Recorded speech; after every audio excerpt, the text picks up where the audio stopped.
안녕하세요. 반갑습니다. 강의 제목은 키워드 과학입니다. 이 강의에서 할 얘기는 과학의 조건은 보편성, 객관성, 공정성이다. 이것이 핵심인데요. 여기에 살을 조금 붙여서 살펴볼 것입니다. 과학 개념, 과학의 조건, 보편성, 객관성, 공정성, 이거 다 아는 건데 이렇게 생각하실 수 있죠. 그런데 제가 그 다 아는 걸 갖고 강의를 만드는 이유는 무언가에 보탬이 되기 때문이에요. 뭐에 보탬이 되는지 이야기해 보겠습니다. 이 강의를 만드는 이유, 서양에서 17세기 과학혁명 이래로 학문은 과학이고자 하는 경향이 강했습니다. 다 그런 건 아니라고 해도 말이죠.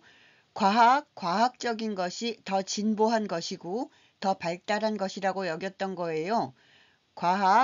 과학적이라는 것에 학문적 권위가 부여된 것이었습니다. 이후로 과학적, 실증적 또는 실증주의적, 과학적 탐구 방법, 과학주의 이런 용어들도 덧붙여졌어요. 다른 말로 하면 과학적 태도가 형이상학적 태도보다 우월하다고 받아들여지게 됐다는 말이에요. 그렇다고 물론 그것만 있는 건 아닙니다. 19세기 후반 1900년 즈음부터 특히 철학에서 과학주의 또는 실증주의에 대한 반란이 있었는데요.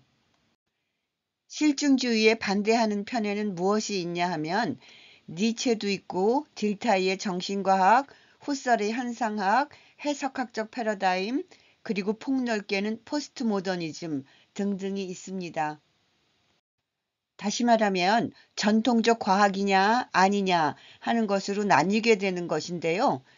사정이 이렇다 보니 다 알고 있는 것이지만 과학 개념을 한 번쯤 분명히 해 놓으면 공부를 하다가 과학적으로 과학적 접근 방법, 실증적 이런 것이 나오면 아, 보편성, 객관성, 공정성이구나.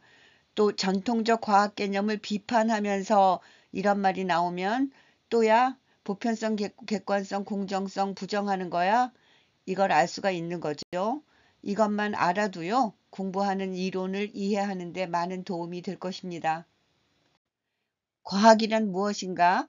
거창한 얘기가 아니고 사전적 의미, 그것도 제가 전하려는 내용에 필요한 만큼만 소개해 보겠습니다. 과학은 사물의 구조, 성질, 법칙을 탐구하는 인간의 이론적 인식 활동 및 그 산물로서의 체계적 이론적 지식을 말한다. 과학은 보편적인 진리나 법칙의 발견을 목적으로 한 체계적인 지식, 넓은 뜻으로는 학을 이루고 좁은 뜻으로는 자연과학을 이른다. 넓은 뜻으로는 학, 좁은 뜻으로는 자연과학. 이번엔 좀 긴 거예요. 과학, 자연세계에서 보편적 진리나 법칙의 발견을 목적으로 한 체계적 지식, 영어와 프랑스어 사이언스는 모두 어떤 사물을 안다는 라틴어 스키레에서 연유된 말. 정의, 과학이란 이제까지 아무도 반증을 하지 못한 확고한 경험적 사실을 근거로 한 보편성과 객관성이 인정되는 지식의 체계이어야 한다는 것이 필수 조건이다. 여기에서 자연세계, 사물, 법칙, 체계적 지식, 보편성, 객관성 이런 단어들이 여러 번 나왔죠. 여기 한번 봐주세요. 여기 보편성과 객관성이 필수 조건이다. 이 필수 조건을 이어서 살펴보겠습니다. 과학의 필수 조건, 무슨 조건을 갖추어야 과학이라고 할 수 있는가? 이런 얘기인데요. 과학의 필수 조건은 크게 보편성, 객관성, 공정성 이 세 가지를 갖추어야 한다는 거예요. 이거 다 아는 건데요. 그래도요, 공정성에 대해서 약간 설명을 더 해보겠습니다. 공정성이 뭔지 다 알지만 여기서 공정성은 가치 중립성, 몰가치성과 같은 거예요. 공정하다, 가치 중립이다. 어느 쪽으로도 편향되지 않은 것이다. 이런 뜻인데요. 그런데 이 중에서 가장 적확한 것은 몰가치성, 즉 가치를 다루지 않는다는 거예요. 과학의 조건, 보편성, 객관성, 공정성, 공정성은 가치 중립성, 몰가치성이다. 이걸 기억해 두면 좋겠습니다. 여기서 잠깐 보충 설명을 하겠습니다. 이러한 과학 개념은 17세기 서양에서 정립되었는데요. 정립될 때 어떤 생각을 했냐 하면 학문이란 것은 모호해서는 안 되고 확실하고 정밀해야 하며 인간에게 쓸모가 있어야 한다는 거였어요. 이 말은 이전의 철학, 전통적인 철학, 학문이 그렇지 못했다는 비판인 것이죠. 또 학문을 발전시켜서 뭘 하려고 한 거냐면 인간이 자연의 지배자가 되고 주인이 되고자 한 거예요. 제가 과학 얘기를 하면서 갑자기 철학, 학문이라는 말을 쓰는 이유는 당시에는 우리가 사용하고 있는 의미의 자연과학이라고 하는 이름은 없었어요. 우리가 오늘날 그 용어를 써서 설명하는 것입니다. 그리고요, 앞에서도 나왔지만 과학은 넓은 의미로는 학 전체를 의미하기도 합니다. 과학의 조건으로 돌아갑니다. 과학의 조건, 보편성, 객관성, 몰가치성을 중심으로 해서 과학이라고 하면 늘 따라다니는 것이 있는데요. 그게 뭐냐 하면 과학이라고 하려면 확실해야 한다. 확실성. 확실하려면 작은 부분으로 나누어서 연구해야 한다. 과학은 분석을 좋아하죠. 나눌 뿐.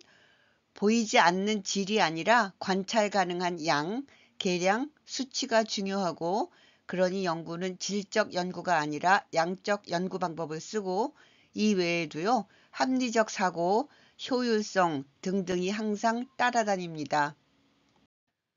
과학 개념에 대해서 할 얘기는 여기까지이고요. 지금부터는 과학 개념이라는 열쇠로 열고 들어가서 갈 수 있는 길 몇 가지를 소개하겠습니다. 간단히요. 학문 또는 과학으로 자연을 지배하자, 자연의 주인이 되자, 그래서 환경 파괴가 온 것은 아닌가, 인간이 오만했던 것은 아닌가, 이렇게 과학관에 대한 반성이 일어났고요. 과학이 공정하다고? 누가 그래? 과학은 공정하지 않고 불편부당하지 않아요. 권력과 관련이 있습니다. 이런 입장이에요. 지식사회학, 신교육사회학, 문화재생산 이론 등이 이런 문제를 다루고 있습니다.